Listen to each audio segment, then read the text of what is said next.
Hi అండి, welcome to our channel. ఈరోజు వీడియోలో నేను దేవీ నవరాత్రులు వచ్చేస్తున్నాయి కదా. దేవీ నవరాత్రిలో సాత్వికమైన ఆహారమును తీసుకునే వాళ్ళకి నేను ఉల్లి లేని పదార్థాలతో దహీ పన్నీర్ రెసిపీని చూపించిపోతున్నానండి. సో దానికోసం ముందుగా ఇప్పుడు నేను ఒక బౌల్లో ఆయిల్ని 1 టేబుల్ స్పూన్ అంతా వేసుకుంటున్నాను.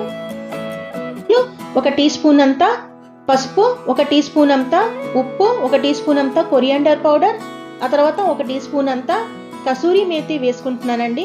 వీటన్నిటిని నేను చక్కగా ఇలా కలుపుకుంటున్నాను. ఇలా బాగా మసాలా అంతా మిక్స్ అయ్యే వరకు ఇలా కలుపుకుంటున్నాను.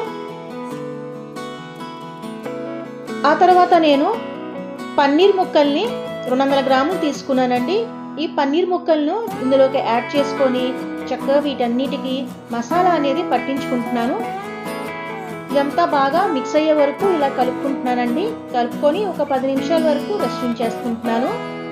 ఈ నవరాత్రుల్లో చాలా వరకు అమ్మవారిని సేవించే వాళ్ళు చక్కగా ఉల్లి వెల్లుల్లిని ఇలాంటి పదార్థాలతో మనము చేసుకున్న వంటకము చాలా వరకు మీకు ఈ వీడియో అనేది యూస్ఫుల్ అవుతుందండి. అంతేకాదు వ్రతాలు కానీ నోములు కానీ మనం చేసేటప్పుడు కూడా మనకి రెసిపీ అనేది చాలా వరకు యూస్ఫుల్ అవుతుంది. ఆ తర్వాత నేను 10 నిమిషాల తర్వాత ఒక కళాయిలో సరిపడా నూనె వేసుకొని మ్యారినేషన్ చేసుకున్న ఈ పన్నీర్ ముక్కలను ఇలా 2 నిమిషాల వరకు ఇలా ఫ్రై చేసుకుంటున్నాను. సో ఇలాగా నేను లో ఫ్లేమ్ మీదే ఫ్రై చేసుకుంటున్నానండి. ఇప్పుడు మన పన్నీర్ ముక్కలు అనేవి చక్కగా సాఫ్ట్గా వేగిపోయినాయి కదా. ఇప్పుడు నేను తీసి ప్లేట్లో పక్కన పెట్టుకుంటున్నాను. నేను 3 టేబుల్ స్పూన్ల తెల్ల నువ్వులను చక్కగా మిక్సీలో పేస్ట్ చేసుకొని పక్కన పెట్టుకుంటున్నానండి. ఆ తర్వాత 1/2 కప్పు పెరుగుని చక్కగా చిలుక్కున్న తర్వాత నేను తెల్ల నువ్వుల పేస్ట్ ఉంది కదా, అందులో వేసుకున్నాక 1 టీ స్పూన్ అంత పసుపు, 1 టీ స్పూన్ అంత కారము, 1 టీ స్పూన్ అంత ధనియాల పొడి, 1 టీ స్పూన్ అంత జీలకర్ర పొడి వేసుకొని ఇలా మొత్తం మిక్స్ అయ్యేలాగా కలుపుకుంటున్నాను. మీరు జీడిపప్పు పేస్ట్ కూడా వేసుకోవచ్చండి. జీడిపప్పుని 10 వరకు తీసుకొని చక్కగా మెత్తగా పేస్ట్ చేసుకొని తెల్ల నువ్వులు బదులుగా జీడిపప్పు పేస్ట్ కూడా వేసుకోవచ్చు. ఆ తర్వాత మొత్తాన్ని ఇలా మిక్స్ చేసుకుంటున్నానండి. పక్కన పెట్టుకున్నాక కళాయిలో సరిపడా ఆయిల్ వేసుకొని 1 టీ స్పూన్ అంత జీలకర్ర, 2 వేలుకులు, 1/2 టీ స్పూన్ అంత మిరియాలు, అలాగే 3-4 లవంగాయలు వేసుకుంటున్నాను. 1 టేబుల్ స్పూన్ అంతా తురిమిన అల్లాన్ని వేసుకుంటున్నానండి. మీకు మిరియాలు లేకపోతే మిరియాల పొడి కూడా వేసుకోవచ్చు. ఆ తర్వాత 1 టీ స్పూన్ అంత కారము, 2 పచ్చిమిర్చిని ఇలా చీరుకొని వేసుకున్న తర్వాత ఒక్కసారి ఇలా ఫ్రై చేసుకుంటున్నాను.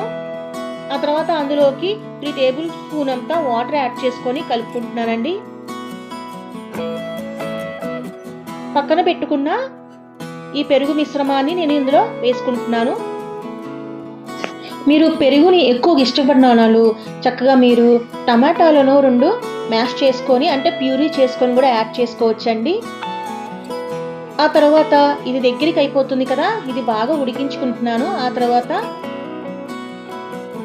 అందులోకి 1/2 కప్పు వాటర్ అనేది యాడ్ చేసుకొని కాస్తంత దగ్గరికి అయ్యే వరకు ఉడికించుకుంటున్నానండి. కన్సిస్టెన్సీ అంతా మనకి థిక్నెస్ అనేది రావాలి. చూడండి 3 మినిట్స్ తర్వాత కర్రీ అనేది ఇలా దగ్గరికి అయిపోయింది కదా. ఆ తర్వాత రుచికి సరిపడా ఉప్పు వేసుకొని కలుపుకుంటున్నాను. చివరిగా garam masala powder 1 teaspoon వేసుకుంటున్నానండి.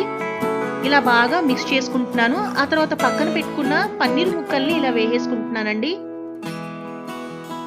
సో ఇదంతా నేను బాగా మిక్స్ చేసేసుకుంటున్నాను. లో ఫ్లేమ్ మీద నేను 3 మినిట్స్ వరకు కుక్ చేసుకుంటున్నానండి. సో ఇప్పుడు మనకి దహీ పన్నీర్ అనేది రెడీ అయిపోయింది కదా.